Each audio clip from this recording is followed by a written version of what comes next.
자, 이제 오늘의 마지막 강연인 섹션 2 매입 약정의 두 번째 주제 강연을 시작하도록 하겠습니다.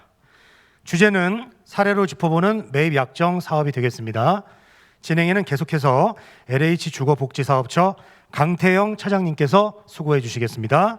안녕하십니까, 강태영 차장입니다. 이게 사례로 알아보는 매입 약정인데요. 처음에는 저희가 매입 약정 제도에 대해서 소개를 드리고, 두 번째는 올해 매입 계획에 대해서 말씀을 드리겠습니다. 그리고 세 번째부터는 저희 LH에서 매입을 선호하는 입지, 그 다음에 저희가 약정 심의를 하면서 그 심의할 때 나오는 주요 이렇게 그 사업주 분들께서 좀 이렇게 빠뜨리거나 좀 간과하고 계신 부분들 그런 부분에 대해서 좀 말씀을 드리고, 마지막으로 심의 이후에 매입 약정 절차에 대해서 안내를 드리겠습니다. 그래서 매입 약정 제도를 간단히 소개해 드리겠습니다. 그 매입 약정이란 준공이 된 주택을 매입하는 것이 아니라 준공되기 전 주택을 저희 민간 사업주분하고 저희 LH가 사전에 매입 약정을 체결을 하고, 준공이 다 되면 저희 LH가 매입을 해서 임대주택으로 공급하는 방식입니다. 그 일반 절차를 말씀드리면 저희 물량이나 매입 기준 등이 포함된 매입 공고를 저희 홈페이지를 통해서 공고하게 되고요. 그 홈페이지 그 공고 내용에 있는 신청 접수 기간 및 장소로 가셔서 사업주분들께서 접수를 하시게 됩니다. 그러면 저희 LH에서는 이제 매입 심의를 통해서 심의 별도의 전문적인 전문가가 참여한 심의위원회의 심의를 거쳐서 매입 여부를 결정을 하게 되고요. 그렇게 되면 사업주와 저희 LH가 약정을 체결하기 위한 가격 산정을 위해서 1차 감정평가를 실시하게 됩니다. 1차 감정평가 후에 이제 사업주분과 저희가 약정 체결을 하게 되고요. 그다음에 사업주분께서는 해당 주택을 건설을 하시게 되고, 저희 LH는 건설 단계에 따라 적정하게 이 주택이 건설이 되고 있는지 현장 품질 점검을 5단계에 걸쳐서 실시하게 됩니다. 그리고 그 주택의 준공이 되게 되면 매입 계약에 앞서서 최종 매매 계약 산정을 위한 2차 감정 평가를 실시하게 되고요. 나온 가격을 가지고 사업주분과 매입 계약을 체결하게 됩니다. 매입 대상 주택은 앞서 말씀드렸듯이 건축 예정인 주택과 건축 중인 주택이 있는데, 건축 예정인 주택은 건축 허가나 주택건설 사업 승인 같은 인허가를 받기 전 주택을 말하고요. 건축 중인 주택은 건축 허가나 건설 사업 승인 같은 인허가를 받은 후의 주택을 얘기를 합니다. 다음은 매입 약정 프로세스를 상세히 살펴보겠습니다. 우선 사업주분께서 저희 LH로 매도 신청을 하시면 저희 LH에서는 해당 사이트를 현장 조사하고, 또 저희 LH가 이 주택을 현재 가진 예산으로 매입할 수 있는지 그런 여부를 따져보는 탁상감정 평가를 실시하게 됩니다. 이런 여러 자료들을 가지고 그 전문가들이 참여하는 매입심의위원회에서 매입 여부를 결정하게 되고요. 매입 여부 결정이 되면 그 결과를 사업주분들께 저희가 통보를 해드립니다. 사업 심의 결과 통보 이후에는 그 사업주분과 저희가 그 설계 도면에 대해서 협의를 거쳐서 도면 개선을 하게 되고요. 이 도면은 인허가 신청 수준까지 개발을 하게 됩니다. 그리고 나서 매입 약정 전에 그 매입 가격에 대해서 1차 감정평가를 실시하게 되고요. 사업주 분께서는 토지 소유권을 확보하고 건축 허가를 진행하게 됩니다. 그리고 매입 약정을 사업주분과 저희 LH가 체결을 하게 되는데, 이 약정 체결 단계와 토지 소유권 확보 단계는 선후의 구분은 상관이 없습니다. 약정 체결 전에 토지 소유권 확보하셔도 되고, 약정 체결 이후에 토지 소유권을 확보하셔서 건축을 진행하셔도 되겠습니다. 그 다음에 건설을 하시다가 저희 LH에서 골조 공사가 완료가 되면 2단계 품질 점검을 나가고요. 품질 점검 완료 후에 저희 LH에서 매입 약정금을 지급하게 됩니다. 이 약정금은 매매 대금의 50% 수준이 되겠습니다. 그리고 주택 건설을 진행하시다가 사용검사 및 4단계 품질 점검을 받고 나면 매매 대금 확정을 위해서 2차 감정평가를 실시하게 됩니다. 이때 이 2차 감정평가는 1차 감정평가와 2차 감정평가 사이에 그 가격 상승 요인이나 하락 요인 등을 감안하여 상승 요인은 플러스 10%, 하락 요인은 마이너스 5%의 범위를 가지고 평가를 하게 됩니다. 그렇게 해서 매매 대금이 확정이 되면 사업주분과 저희 LH는 매매 계약을 체결하게 되고요. 소유권 이전 등기 절차에 지급하게 됩니다. 진행하게 됩니다. 이때 저희 LH는 매매 계약금으로 매매 대금의 30%를 지급을 해드립니다. 그 다음에 5단계 품질 점검이 완료가 되면 최종적인 잔금을 지급해 드리는데요. 잔금은 나머지 그 매매 대금의 20%가 되겠습니다. 이렇게 해서 이제 주택에 인도가 되면 절차는 완료가 되는데, 다만 이제 저희 LH가 임대주택의 입주자를 모집을 하면서 필요시에는 사업주 분들께 그 최초 입주 지원을 요청드릴 수 있으니 그 경우에도 많이 협조 부탁드리겠습니다. 다음은 올해 매입 계획입니다. 올해 전국에 걸쳐서 총 36,000호의 주택을 매입할 계획입니다. 공공 전세 유형 7,500호, 일반 유형 9,199호, 신혼과 다자녀를 합쳐서 13,000호 정도를 매입할 계획이고, 청년 유형은 6,400여 호 정도를 매입할 계획입니다. 보시는 바와 같이 그 서울 수도권과 그 다음에 광역시 그리고 인구 8만 이상의 도시에서 매입을 진행하고 있으니 자세한 내용은 저희 홈페이지에 있는 지역본부별 매입 공고문을 확인하시기 바랍니다. 다음은 이제 저희 LH에서 심의할 때 보는 요건에 대해서 말씀을 드리겠습니다. 여러분들이 많이 궁금해하시는 사항인 것도 같은데요. 우선 먼저 청년 유형의 경우에 저희가 어떤 것들을 주로 보는지 말씀을 드리겠습니다. 우선 청년의 입주 계층부터 먼저 생각해 보셔야 됩니다. 청년의 입주 계층은 대학생이나 취업준비생 그리고 19세 이상 39세 이하의 청년입니다. 대학생이기 때문에 저희 같은 경우는 이제 이 대학교 여기 성신여대, 고려대, 경희대, 시립대 등 근처에 대학교들이 많이 이 입지에 있습니다. 저희가 이제 눈여겨본 사이트는 이것인데요. 여기서 그 시립대나 경희대 또 대중교통을 이용해서 고려대나 성신여대까지 이 학생들을 흡수할 수 있기 때문에 저희로서는 그 수요 요건이 충분하다고 봤고, 또 청년 유형의 경우에는 상당히 그 생활 패턴이 유동적이기 때문에 그 이동의 그 대중교통을 이용하는 그런 대중교통 접근성이 또 되게 좋아야 됩니다. 그래서 저희 같은 경우에는 요 지하철역 인근에 가까운 역세권을 저희가 또 선호를 하고 있습니다. 그 여러분께서 청년의 입장에서 생각해 보시면 쉽게 떠올릴 수 있는 그런 입지 조건입니다.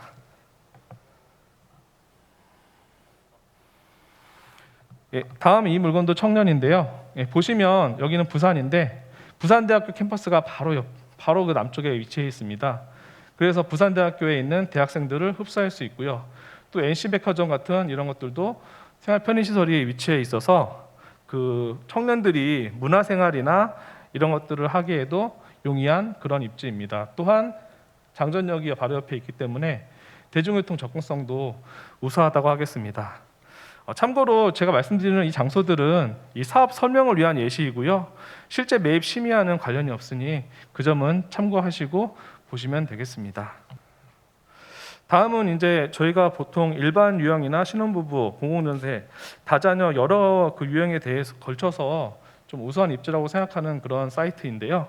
우선 일반 같은 경우는 입주자 계층이 사회취약계층이나 장애인 등 기초생활수급자나 사회취약계층 등 장애인 등 사회취약계층이기 때문에 아무래도 그 보건소나 의료시설 등 의료시설이 가까이 있고 또 그 주민센터나 그런 행정기관들이 좀 가까이 있는 것이 좋습니다. 왜냐하면 이분들께서 사회복지 서비스를 주로 이용하시기 때문에 사회복지 서비스를 이용하는 데 있어서 좀 편의성이 좋아야지 이분들이 또 접근하기 쉽기 때문에 그런 점들을 많이 고려해서 살펴보고 있습니다. 그리고 신혼부부의 경우에는 아시겠지만 신혼부부의 기본 입주 요건이 혼인 7년 이내인 신혼부부이거나 자녀가 있는 신혼부부입니다. 그래서 기본적으로 자녀들이 있는 가족으로 생각하시면 되고요.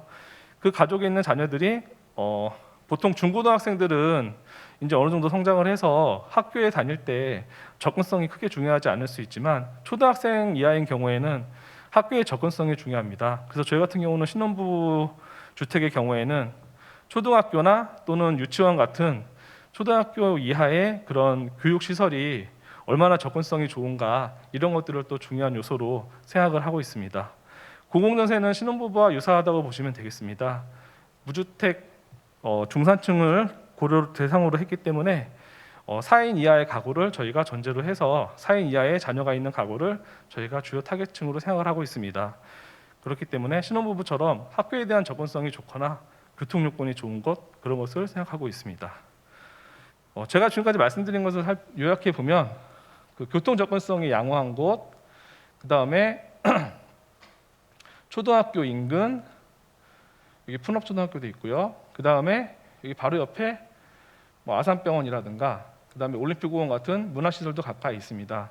그리고 강동구청역이 바로 옆에 있고요. 이렇게 여러 가지 교통이나 생활 편의시설, 교육, 문화 같은 것들이 풍부한 그런 지역들을 선호하고 있습니다.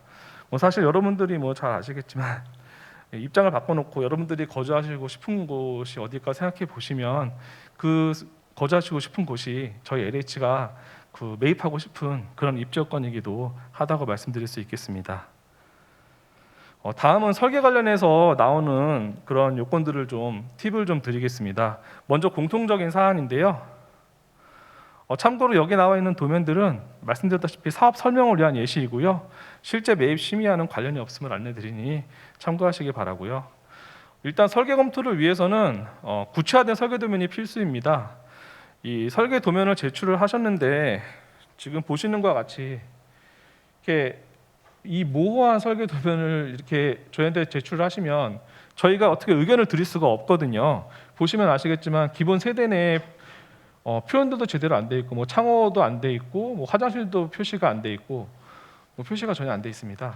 그리고 이런 그 주차 구역이나 1층에 이런 배치도에도 보면 쓰레기 분리 시설이라든가 보행 통로라든가 이런 기본적으로 그 반영이 되어야 할 그런 요소들이 반영이 안 돼 있는데, 이렇게 기본적인 요소들이 반영이 안 된 모호한 설계 도면은 저희 매입 심의에 올라오면 매입에서 제외되시거나 또는 보류로 결정할 수 있습니다. 보류 결정이 되면 다시 한번 설계를 업그레이드하거나 개선해가지고 심의에 올리실 수 있는데요. 그렇게 되면 이제 보류된 물건들은 재심의를 하게 되면 한 번의 기회밖에 없습니다. 매입 아니면 재이기 때문에 신청 전에 이렇게 모호한 도면으로 해서 그 심의 기회를 갖다가 이렇게 이렇게 허비하지 마시고 이렇게 신청하기 앞서서 지역본부랑 협의하셔가지고 설계 도면을 또 구체화하신 다음에 심의에 신청하시면 훨씬 좋으실 것 같습니다. 다음은 공용부에 대해서 말씀을 드리겠습니다. 저희가 공용부에서 이제 크게 보는 것은 환기랑 채광인데요. 보시면 이제 보통 아파트에서는 이런 일이 벌어지지 않는데 저희 그 매입임대주택이 보통 아파트 정도로 규모는 크지 않고 아파트와 그 다세대나 이런 그 주택 사이이기 때문에 보통 이렇게 그 설계를 많이 해오십니다. 이렇게 이런 코어가 가운데 몰려가지고 이렇게 복도가 별도로 없는 그런 형태로 설계를 해오시거나 또는 이렇게 통으로 이렇게 설계를 해오시는 통복도형으로 중복도형으로 설계를 해오시는데 보시면 아시겠지만 다 외부로 면한 창이나 그런 공간이 없습니다. 그래서 햇빛이 들어올 공간도 없고 이렇게 환기가 될 수 있는 그런 공간이 없거든요. 그럼 여러분들께서 거주하실 때도 만약에 여러분이 거주하시는 복도에 환기가 될 수 있는 공간이 없다, 햇빛이 들어오는 창이 없다라고 하시면 거주하실 때 이렇게 주거 편의성이 좋지는 않지 않겠습니까? 그런 점을 고려하셔가지고 설계할 때도 이렇게 생각을 하시면 좋으실 것 같습니다. 그래서 저희는 공용부의 환기나 채광이 불량한 것들은 저희가 매입 심의 때 잘 보는 요소들이고요. 그래서 사례를 하나 살펴드리면 이 경우에는 보시는 바와 같이 외부에 면한 그런 창호나 이런 것들이 없었습니다. 그래가지고 공용부 쪽에 환기나 아니면은 채광이 상태가 별로 좋지 않았는데요. 저희 심의에서 의견을 드려서 보시는 바와 같이 이쪽으로 창을 하나 더 냈습니다. 창을 하나 내서 그 환기랑 채광 조건을 개선을 좀 하고요. 그다음에 여러 가지 공용부의 면적을 좀 더 넓혀서 확보를 하는 경우도 있었고, 주방 공간에 에어덕트나 파이프 덕트 공간을 확보하는 그런 개선이 있었습니다. 다음은 이제 그 설계를 하시다 보면 이제 이쪽이 공용부인데요. 이쪽 공용부에 창이 나 있는 방들이 있습니다. 이게 생각을 해보시면 이쪽으로 그 일반인들이 외부 사람들이 걸어다니고 뭐 이렇게 보행을 하고 다니는데 창이 이쪽으로 나 있다고 생각을 해보십시오. 그러면 여기 창에 계시는 분들의 사생활이나 뭐 보안이나 이런 부분에 문제가 있지 않겠습니까? 그래서 저희 같은 경우에는 이 공용부 쪽으로 세대 창호가 나 있는 것을 지향하고 있습니다. 근데 이제 그 아파트처럼 뭐 계단식으로 탑상형으로 설계를 하면 상관이 없는데 이렇게 타워형으로 설계를 하시거나 이렇게 복도형으로 설계를 하시게 되면 자주 이런 설계가 많이 저희 쪽으로 들어옵니다. 그러면 이런 것들은 이제 이런 부분들이 100% 지적이 되시니까 미리 설계를 하실 때 이런 부분들은 감안하셔가지고 공용부로는 세대 창호가 나지 않도록 그렇게 좀 설계를 부탁드리겠습니다. 다음으로는 이제 그 저희 매입임대가 이 아파트 같은 경우에는 이런 문제가 발생하지 않는데 저희 매입임대라서 좀 발생하는 부분인데요. 저희 매입임대가 규모가 아파트처럼 크지 않다 보니까 그 건물 부지 내에 분리수거 공간 계획을 하고는 있는데 이게 공간을 마련하기가 쉽지 않습니다. 그래서 보통 경계 쪽으로 설계되는 경우가 많이 있는데 가급적이면 이런 쓰레기 재활용 보관소 같은 경우에는 그 단지 안쪽으로 좀 배치를 해가지고 설계를 해주시고요. 혹시나 만약에 경계부에 설계할 수밖에 없다면 이 외부에서 쓰레기를 무단 투기하지 않도록 차단 시설 같은 것들을 좀 반영하셔가지고 그렇게 설계를 해주시면 좋을 것 같습니다.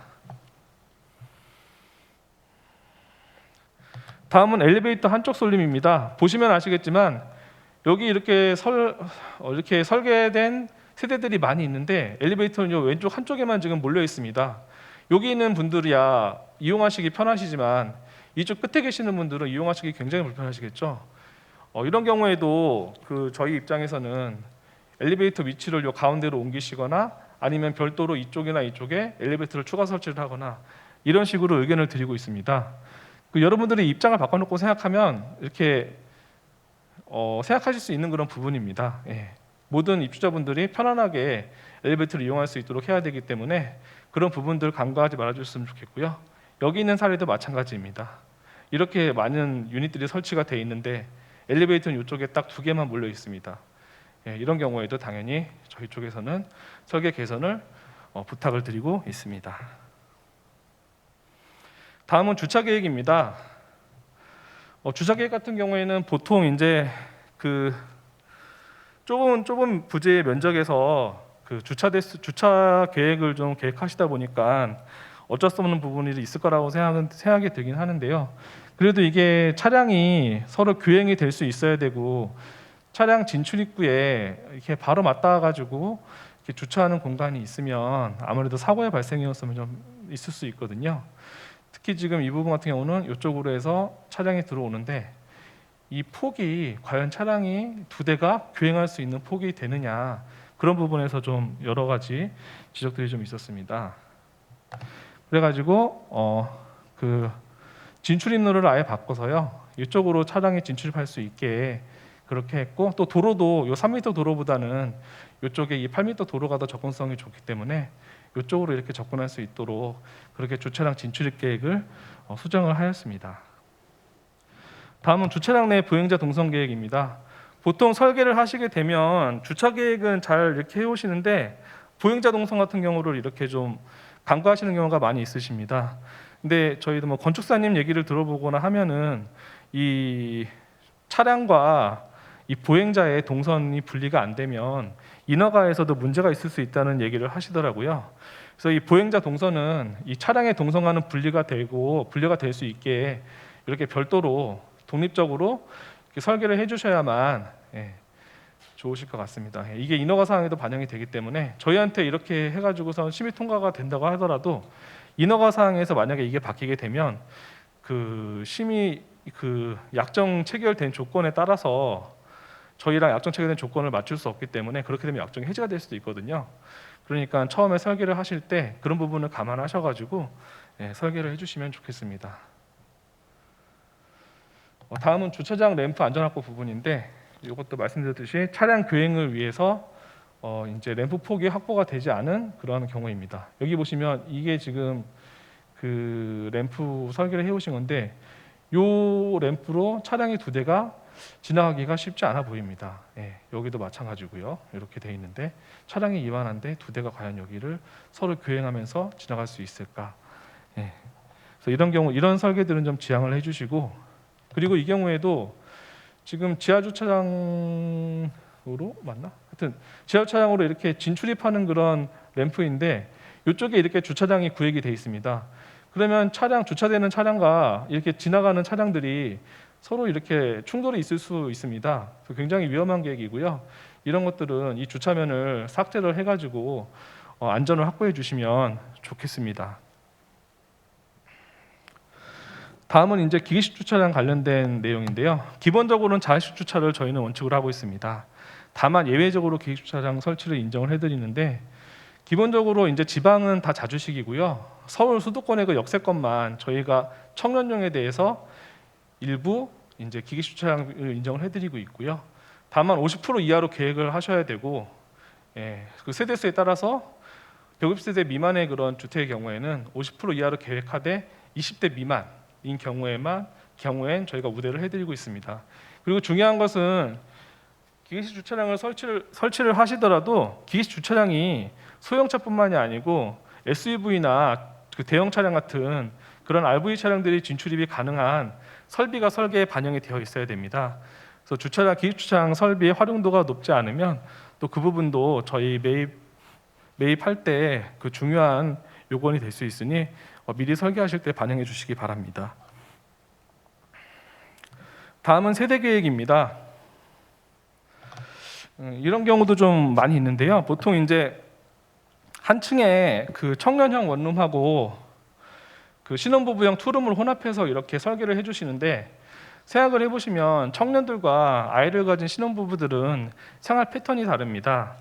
근데 생활 패턴이 다른데 이렇게 같은 층에 놓여 있으면 서로 이렇게 생활을 하시면서 뭐 생활 소음이라든지 뭐 그런 여러 가지 갈등이 발생이 될 수 있고 민원 사항이 될 수 있기 때문에 저희는 설계 단계에서 이렇게 그 다른 유형을 한 층에 섞는 것은 지양을 하고 있습니다. 그래서 같은 층에는 같은 동일한 입주 계층이 거주할 수 있도록 그렇게 설계에 반영해 주시면 감사드리겠습니다. 다음은 기타 기계 설비 등 계획인데요.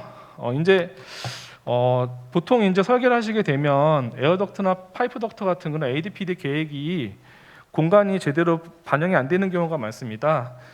저희 같은 경우에는 ADPD 같은 이런 환기 설비나 이런 계획들을 꼼꼼히 보기 때문에 ADPD 이런 것들은 반영을 잘 해주시고요. 특히 주방이나 화장실도 별도로 ADPD를 계획해 주시면 감사드리겠습니다.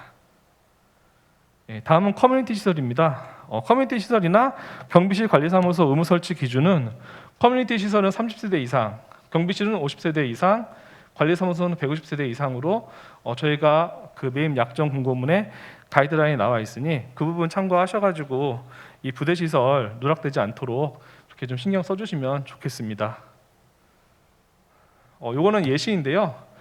보통 이제 사업주님들께서 이렇게 커뮤니티 시설을 계획을 하실 때 그냥 기존에 설계하셨던 그 단위 세대 유닛을 그대로 이제 커뮤니티 시설이라고 하셔가지고 저희한테 제안을 많이 주십니다.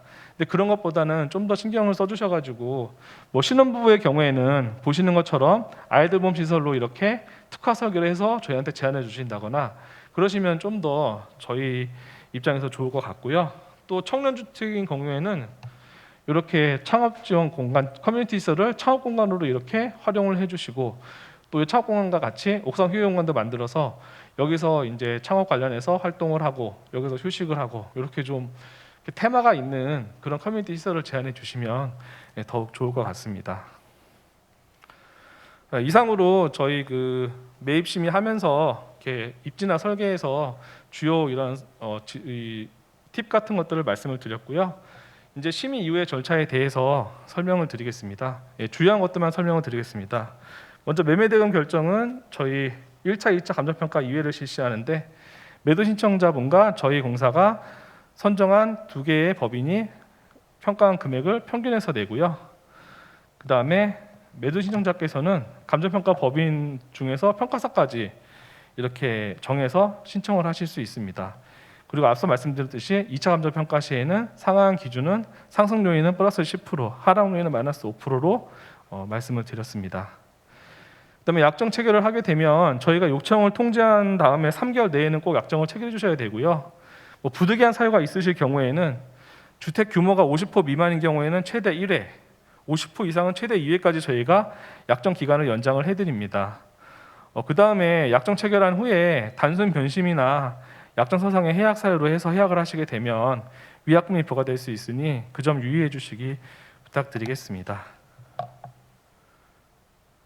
그다음에 매매대금 지급은 아까 말씀드렸듯이 약정금은 골조공사 완료 후에 공사의 2단계 점검이 되면 지급을 해드리고요. 매매 계약금은 2차 감정 평가 금액의 30%로 이것은 소유거부조 등기 후에 저희가 계약 체결하면서 지급을 해드리고 있습니다. 그다음에 잔금은 5단계 품질 점검 완료 후에 2차 감정 평가 금액으로 해서 저희가 정산 지급을 해드리고 있습니다. 하여튼 장기간 저희 그 사업 설명에 참여해 주시고 경청해 주셔서 감사드립니다. 예, 감사합니다.